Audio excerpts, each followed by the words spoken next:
Good morning, +1 class.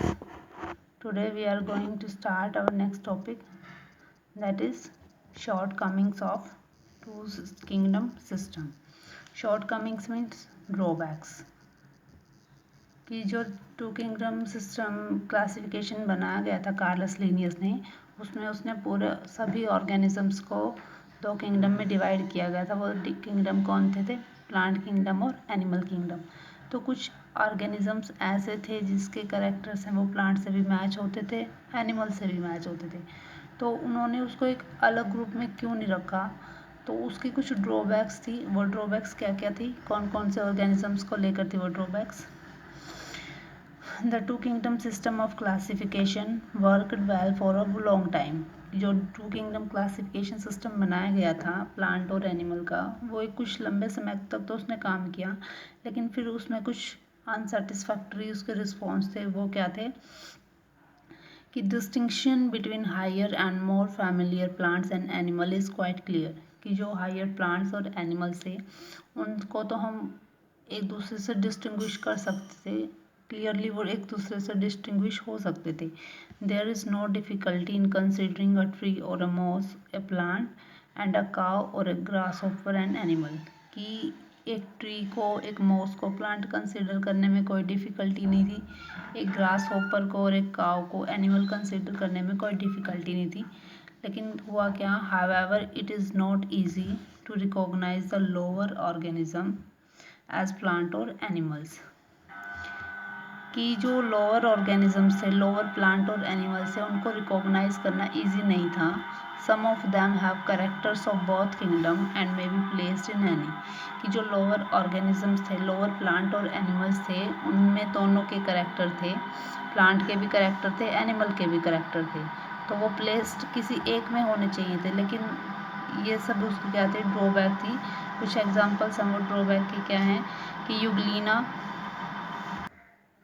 First example is Euglena. Euglena एक unicellular organism था जिसके पास plant और एनिमल दोनों के फीचर्स थे। प्लांट के और एनिमल के फीचर्स क्या क्या थे?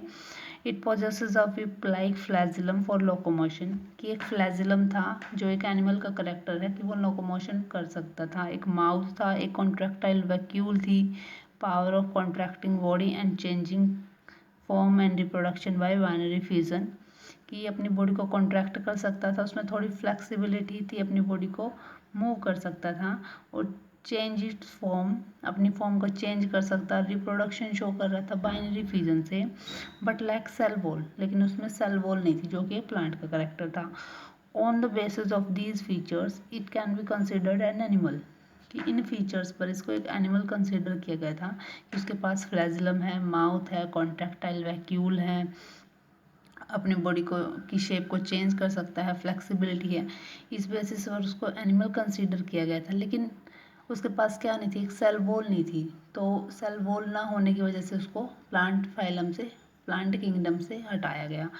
But many species of Euglena have chlorophyll and pyrenoids. But बहुत सी ऐसी स्पीसीज थी यूग्लिना की जिसके पास क्या था? क्लोरोफिल पिगमेंट था जो कि उसको कलर प्रोवाइड कर रहे थे, पायरेनॉइड्स थे, पिगमेंट थे, एंड कैरी ऑन फोटोसिंथेसिस। और वो फोटोसिंथेसिस रिएक्शन परफॉर्म कर रही थी। ये फोटोसिंथेसिस रिएक्शन परफॉर्म कर रही है तो ये किसका करेक्टर्स हुआ? एक प्लांट किंगडम का करेक्टर हुआ। These species can be easily regarded plants. इस करेक्टर पर इन स्पीसीज को हम क्या रिगार्ड कर सकते थे? प्लांट रिगार्ड कर सकते थे। They also absorb amino acid and minerals through body surface. अपने बॉडी सरफेस से वो अमाइनो एसिड्स को, मिनरल्स को एब्जॉर्ब कर सकते थे। तो इस मोड ऑफ न्यूट्रिशन को उसको बोलते थे mixotrophic mode of nutrition. The chlorophyll bearing species further confuse the two kingdom taxonomy. कि जो क्लोरोफिल बियरिंग स्पीसीज थी, उस क्लोरोफिल की वजह से उसको प्लांट भी कंसीडर किया जाना चाहिए था। तो उस स्पीसीज ने टैक्सोनॉमिस्ट के बीच में कंफ्यूजन क्रिएट कर दी थी। If kept in dark they lose chlorophyll and start heterotrophic nutrition, thus they change from plant to animal। अगर इस यूग्लिना को डार्क में रखा जाता था तो क्या होता था? ये फोटोसिंथेसिस की प्रोसेस है उसको शो करना बंद कर देता था। वो फोटोसिंथेसिस की प्रोसेस जो होती थी उसमें उसको स्टॉप कर देता था। तो इस बेसिस पर इसको क्या था कि ये प्लांट से एनिमल में भी चेंज हो सकता है। ये इसकी फर्स्ट ड्रॉबैक थी। सेकेंड एग्जाम्पल है क्लैमाइडोमोनास। क्लैमाइडोमोनास क्या है? एक यूनिसेलुलर एल्गा है। It is motile and has a fixed shape and possesses a photosensitive organelle like the animal and is autotrophic like the plant। ये जो क्लेमाइडोमोनास है एक यूनिसेलुलर एल्गा था, इसके पास भी प्लांट और एनिमल दोनों के करेक्टर थे। मोटाइल था, ठीक है, मूवमेंट कर सकता था, एनिमल का करेक्टर फिक्स शेप थी इसके पास, और क्या था? एक फोटो सेंसिटिव ऑर्गेनल था लाइक द एनिमल की, उसके पास सेंस ऑर्गन थे। बट जो प्लांट करेक्टर था, प्लांट करेक्टर क्या था? सिर्फ वो ऑटोट्रोफिक था, अपना फूड है वो खुद प्रिपेयर कर सकता था।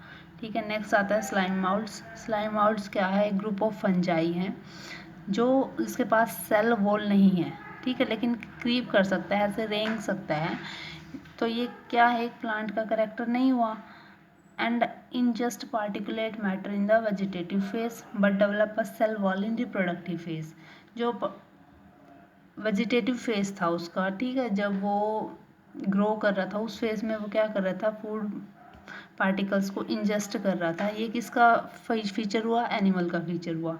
बट उसने बाद में क्या हुआ? जब रिप्रोडक्टिव फेज आया, जब उसने रिप्रोडक्शन करना स्टार्ट किया, उस टाइम क्या था? उसने एक सेल वॉल को डेवलप कर लिया, तो वो उसके अंदर प्लांट का फीचर आ गया। दस they resemble animal eight one stage and plant at another. कि एक स्टेज पर तो ये एनिमल से रिजेंबल कर रहे हैं, दूसरी स्टेज से प्लांट से रिजेंबल कर रहे हैं। तो ये ड्रॉबैक थी कि हम इन ऑर्गेनिजम्स को किस किंगडम में रखें, हम प्लांट किंगडम में रखें या एनिमल किंगडम में रखें या फिर एक सेपरेट किंगडम बनाएं। नेक्स्ट आता है एग्जाम्पल स्पंजेस का। स्पंजेस क्या हैं? फिक्स्ड हैं, ब्रांच्ड है, irregular creatures like the plant. Plant की तरह जो स्पंजेस है वो क्या है? फिक्स्ड हैं, इरेगुलर है, कोई शेप नहीं है जैसे प्लांट की नहीं होती, ठीक है। ब्रांच्ड हैं, जैसे प्लांट की ब्रांचिंग होती हैं, ठीक है, स्टेम से फिर ब्रांच होती हैं, उनसे लीव्स हैं, फ्रूट्स हैं। ऐसे ही जो स्पंजेस थे इनकी भी इरेगुलर शेप थी, ब्रांचिंग इनकी शेप थी। तो further they respond to stimuli very slowly due to lack of sense organ and nervous system। वो जो स्टिमुलस बाहर से, जो एनवायरनमेंट से जो स्टिमुलस मिल रहा है, उस स्टिमुलस के टूवर्ड्स अपना रिस्पॉन्स था, बहुत ही स्लो रिस्पॉन्स शो कर रहे थे। They have holozoic nutrition and excrete nitrogenous waste material like the animals.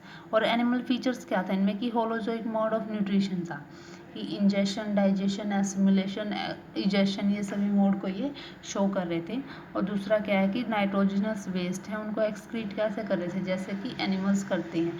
तो ये उनमें क्या हुआ? एक एनिमल्स का फीचर हुआ। नेक्स्ट आता है lichens are peculiar organism which lack plant as well as animal character. कि अब इनके पास चलो कुछ तो था कि एनिमल और प्लांट के करेक्टर दोनों के थे, लेकिन लाइकन क्या था? एक जिसके पास ना तो प्लांट का करेक्टर था ना एनिमल का करेक्टर था। तो इनको हम किस किंगडम में रखें?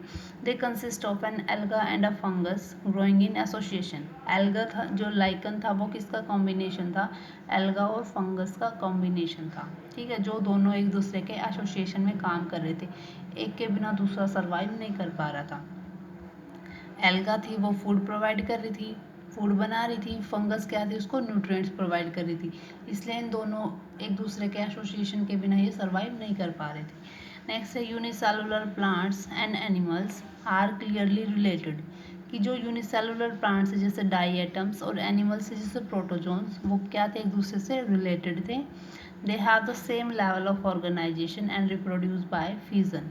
उनका जो लेवल ऑफ ऑर्गेनाइजेशन था, means they work at the cellular level, they work at the tissue level, that level of organization was the same and they reproduce both plant and animals like diatoms and protozoans both reproduce by the fission but they are placed in different kingdom। लेकिन ये है जो दोनों अलग अलग kingdom में इनको रखा गया था। Although they have the same characteristics, they have same cellular level, they reproduce by the binary fusion, then why they are placed in a different kingdom. Next है bacteria present a great taxonomic problem. Bacteria है उसने एक great taxonomic problem create की थी। वो क्या थी? कि बैक्टीरिया के पास सेल वॉल है but may have also flagella. Cell wall है, ये प्लांट का करेक्टर है। फ्लैजिला हुआ तो ये एनिमल का करेक्टर है। Use to move around, most of them unable to prepare their own food. एक प्लेस से दूसरे प्लेस तक मूव कर सकता है, एनिमल का करेक्टर है, लेकिन अपना फूड खुद नहीं बना सकता, ठीक है, ये भी किसका करेक्टर है, एनिमल का करेक्टर हुआ। But some are capable of photosynthesis, लेकिन कुछ बैक्टीरिया ऐसे थे कि वो अपना फूड खुद प्रिपेयर कर रहे थे, तो ये तो प्लांट का करेक्टर हुआ। Moreover, the bacteria are blue-green algae have an organization fundamentally different from that of other organism। कि कुछ बैक्टीरिया ऐसे थे जैसे कि ब्लू ग्रीन एल्गा, उनके पास ऐसा ऑर्गेनाइजेशन था तो डिफरेंट था किससे, अदर ऑर्गेनिज्म के ऑर्गेनाइजेशन से वो अलग था। दे आर प्रोकैरियोट्स, प्रोकैरियोट्स से ट्रू न्यूक्लियस प्रेजेंट नहीं था, lack nuclear envelope, nuclear envelope present नहीं था, साइटोप्लाज्मिक ऑर्गेनेलीज नहीं थे, सिर्फ क्या क्या था, राइबोसोम्स था, इसलिए इनको बोला prokaryotes. They also lack mitotic apparatus, meiosis and sexual reproduction. जो बैक्टीरिया था उनमें माइटोटिक एपरेटस नहीं था जिसकी वजह से वो सेल डिवीजन कर सकते थे, ठीक है, उस टाइम। और क्या था, मियोसिस नहीं कर सकते, सेक्सुअल रिप्रोडक्शन नहीं कर सकते थे। They have a primitive single envelope organization, जिस सिर्फ उनके पास क्या था, एक सिंगल एनवेलप ऑर्गेनाइजेशन था उस टाइम पर। Yet they are combined with plants which are eukaryotes and have well enveloped nucleus and several kind of cytoplasmic organelles in their cells. लेकिन फिर भाई